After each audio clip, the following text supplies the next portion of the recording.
salut à toutes et à tous. Aujourd'hui, on se retrouve pour la vidéo du lundi et aujourd'hui, on va tout simplement s'attaquer aux Formica rufibarbis. Et oui, cette espèce, ces fourmis que vous voulez essayer d'attraper sur votre terrasse et que vous galérez parce qu'elles vont trop vite, bah c'est elle tout simplement. Ouais, c'est elle. Donc on va tout simplement s'attaquer à elle et je voulais tout simplement vous remercier pour toutes les personnes qui s'abonnent. Merci à toutes et à tous et merci à tous les avis qu'il y a sur mes vidéos. En fait, je vous ai juste les box.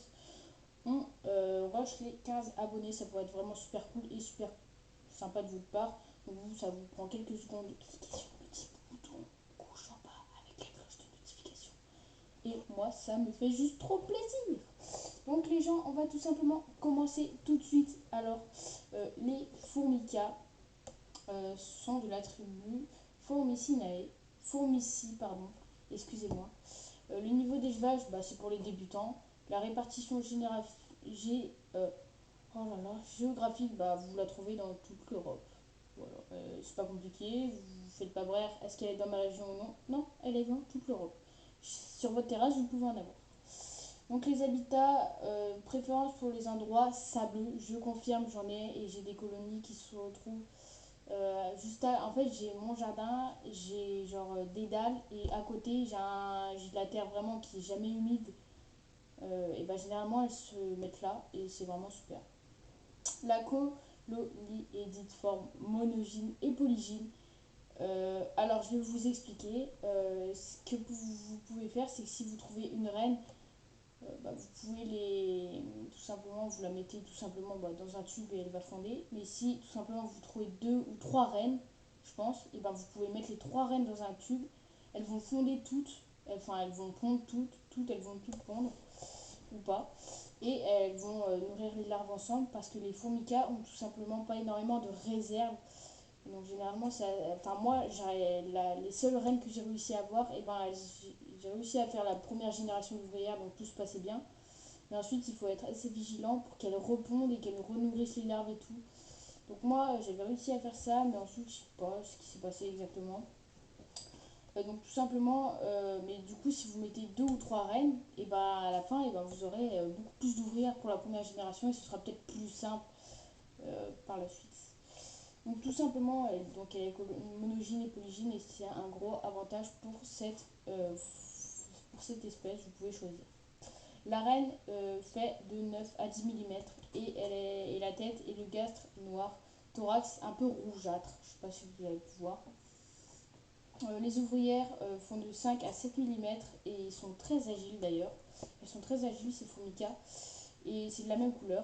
Il n'y a pas de major dans cette colonie, je trouve ça quand même un peu dommage, mais bon, c'est la nature, hein. C'est pas nous qui allons choisir s'il y avait des soldats dans telle et telle colonie, parce que sinon, je vous dis, dans toutes les espèces, il y aura des soldats, parce que c'est tellement incroyable.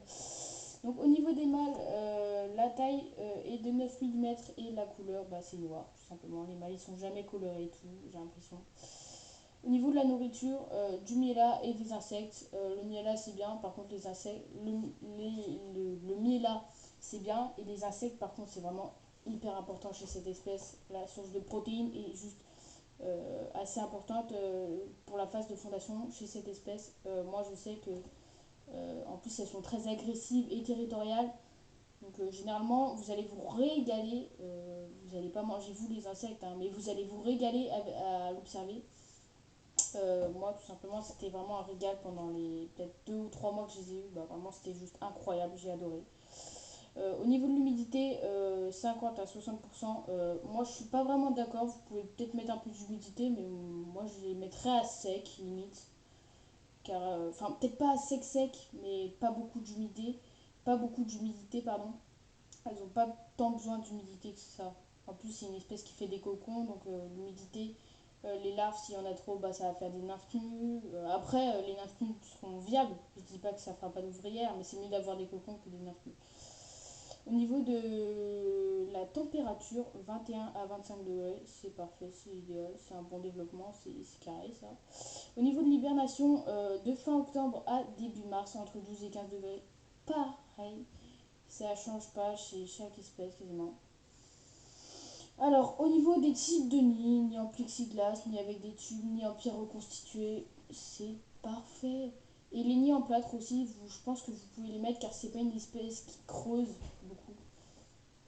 Et en béton cellulaire aussi d'ailleurs. Il faut juste être un peu bricoleur au niveau des nids en béton cellulaire, mais vous pouvez vous faire des nids quasi 100% gratuits, hein.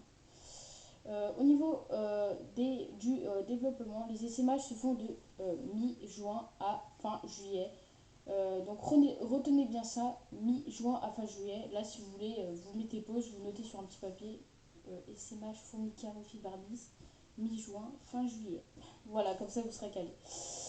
Au niveau de la fondation, elle se déroule de manière claustrale, on va dire, sans nourriture, hein, et à peu près 8 semaines des œufs aux ouvrières. La taille de la colonie, c'est des colonies pas extrêmement populeuses, hein. Faut pas s'attendre à avoir 15 000 individus comme les Camponotus ou les Messors, non. Jusqu'à 1000 individus et la reine peut atteindre l'âge de 12 ans. Sachez que déjà 500-600 ouvrières, vous aurez déjà une colonie mature.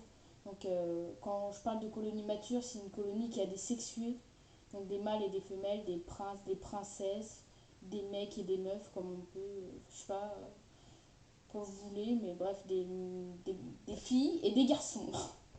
Donc voilà, et la reine peut atteindre l'âge de 12 ans.